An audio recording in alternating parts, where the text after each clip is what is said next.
पुराने वक्तों की बात है कि मुल्क शाम में हुमायूं नाम के बादशाह का राज था। बादशाह बहुत नेक और रहम दिल था।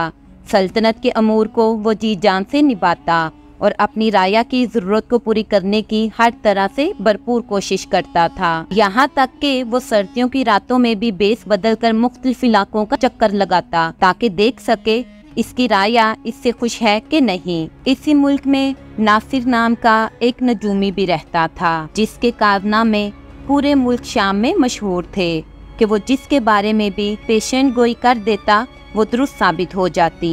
एक दफ़ा नासिर नजूमी बादशाह हुमायूं के शहर में आया और इसके आने की खबर दूर दूर तक फैल गई।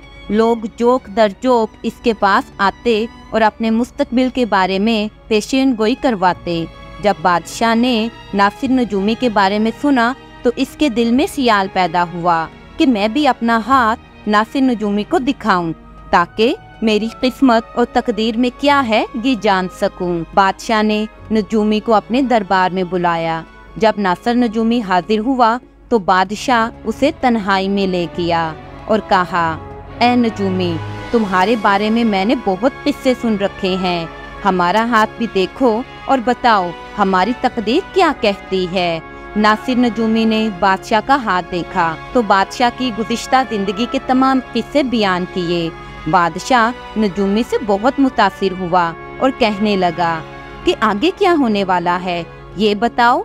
नासिर नजूमी बादशाह की बात सुनकर घबराते हुए बोला, हजूर का इकबाल हमेशा बुलंद रहे, लेकिन अगर जान की अमान पाऊं तो कुछ अर्ज करूं।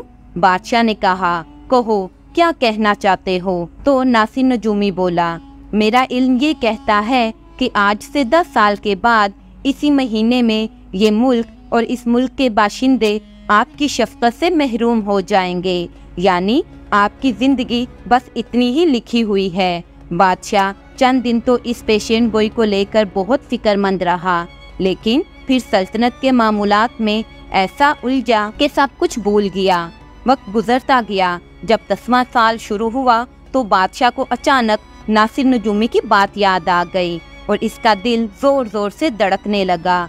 घबराहट और परेशानी की वजह से इसके माथे पर पसीना चमक रहा था और आंखों के सामने अंधेरा छाने लगा। बादशाह वहीं अपने बिस्तर पर गिर गया और फिर 10 महीने तक इसी बिस्तर पर रहा और शदीद बीमार और कमज़ोर हो गया। बादशाह की हालत रोज़ बरोज़ बिगड़ती चली जा रही थी। उसने अपने वज़ीर कासिम को बुलाया और सल्तनत के मामूलात इसके सुपुर्द कर दिए। वज़ीर ने अर्ज़ की कि हजूर, मैं दुनिया के माहिर हकीमों को बुलाता हूँ ताकि आप जल्द शिफा पा सकें। लेकिन बादशाह ने मना कर दिया और बोला, कासिम, मेरा वक्त ख़त्म हो चुका। ये जिस्म तो बस एक पिंजरा है और रूह जल्द आज़ाद हो जाएगी। ये कहते हुए उसने वज़ीर को वहाँ से जाने के लिए कहा और ख़ुद हुकूमत के कामों से किनारा कशी इख्तियार कर ली। बादशाह की बीमारी से इसकी राया बहुत परेशान थी, क्योंकि जो शख्स उनका दिन रात ख्याल रखता अब वो इस दुनिया से रुखसत होने वाला था। हर गुजरते दिन के साथ बादशाह अब चिड़चिड़ा होता जा रहा था और उसने मिलने पर पाबंदी लगाकर तन्हाई इख्तियार कर ली थी। जिस वज़ीर को बादशाह ने सल्तनत की जिम्मेदारी सौंपी थी उससे अपनी राया की उदासी देखी ना गई और वो एक दिन हिम्मत जुटाकर बादशाह से मिलने चला गया। बादशाह उसे देखकर बेहद नाराज हुआ और बोला, कासिम, तुम्हारी हिम्मत कैसे हुई अंदर आने की। वज़ीर सर झुकाए चुप खड़ा रहा। बादशाह चीखा, चले जाओ यहाँ से। लेकिन जब वज़ीर की आंखों से बहते आंसू देखे तो दिल मोम हो गया। तो बादशाह ने कहा, कासिम, कहो क्यों आए हो और क्या चाहते हो। बादशाह सलामत, जब से आप बीमार हुए हैं कितने हकीमों को दिखा चुके, सब कहते हैं कि बीमारी उनकी समझ में नहीं आ रही। आखिर आपको ऐसा कौन सा मर्ज लाहक हो गया है जो आपको अंदर ही अंदर खाए जा रहा है, लेकिन हकीमों के बस से बाहर है। बादशाह ने मगमूम वज़ीर को नासिर नजूमी की पेशन गोई सुनाई। वज़ीर ने जब पूरा वाक़या सुन लिया तो बादशाह के कदमों में गिर गया और बोला, हजूर, मेरी एक आखिरी दरख्वास्त मान लें। क्या चाहते हो कासिम। बादशाह ने कहा, मैं दरख्वास्त करता हूँ कि आप बस एक दफ़ा दरबार में तशरीफ़ लाए, फिर मैं आपको कभी तकलीफ़ नहीं दूंगा। لیکن قاسم ایسی حالت میں جب میں اٹھنے کے قابل بھی نہیں ہوں۔ بادشاہ نے وزیر کی طرف دیکھ کر حیرانی سے کہا۔ تو وزیر بولا، حضور آپ کو اپنی سلطنت اور رعایا کے لیے یہ تکلیف ایک مرتبہ برداشت کرنا ہوگی۔ بادشاہ نے وزیر کی آہوزاری دیکھتے ہوئے حامی بھر لی۔ یہ سنتے ہی خوشی کے مارے قاسم کے چہرے پر سرخی آ گئی اور وہ بادشاہ کو سلام کرتے ہوئے واپس لوٹ آیا۔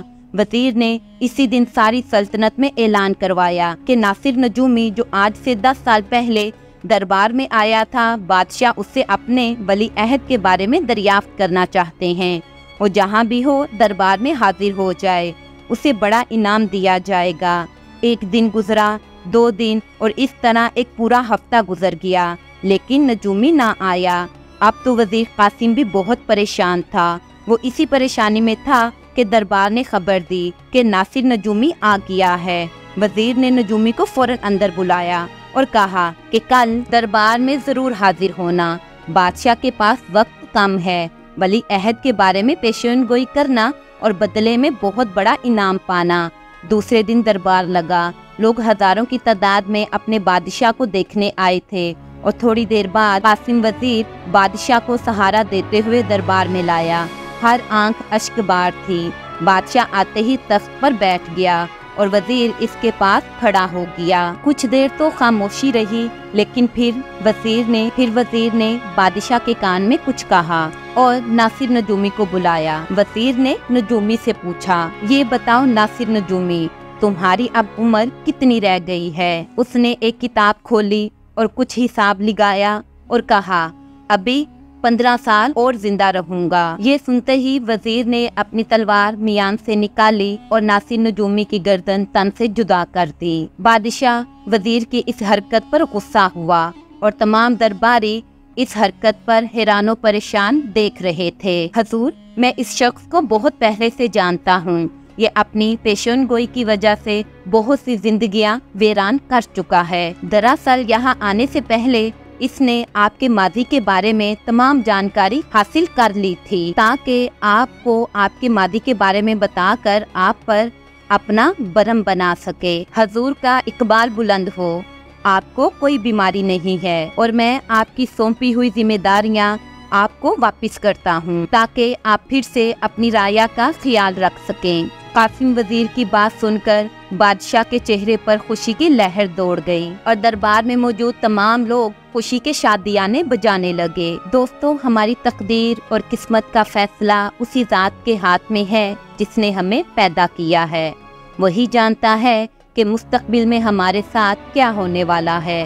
بادشاہ نے نجومی کی باتوں میں آ کر نہ صرف اپنی ذمہ داریاں ادا کرنا چھوڑ دیں، بلکہ اپنی صحت کو بھی داؤ پر لگا دیا، جبکہ اس نجومی کو بھی اپنی تقدیر کا علم نہ تھا۔